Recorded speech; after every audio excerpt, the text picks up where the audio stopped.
The first step is to clean the windshield thoroughly. I performed the Rain X treatment right after I had washed the car, but you could use Windex and paper towels also.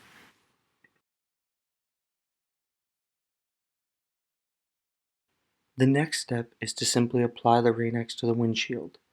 Put the Rain X generously on a microfiber cloth, and then use the cloth in an overlapping swirling motion to apply it to the windshield.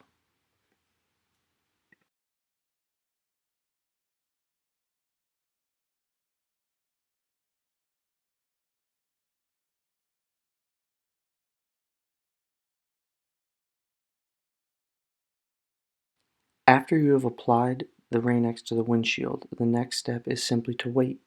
After about a minute, a haze will appear on the windshield. The cameras didn't really do a great job of picking this up, but it's pretty evident in person.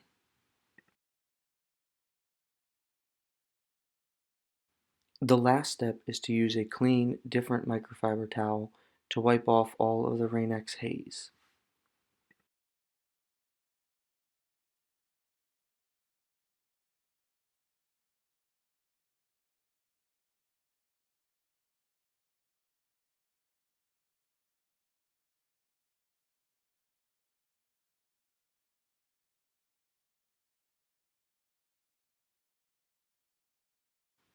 For less than $10, Rain X is one of the best things that you can do to your car. It vastly increases visibility in poor weather, which makes it safer and easier to drive. You can see how on the left side the streak remains, and then when I pour it on the right side, the treated side, it just beads off easily.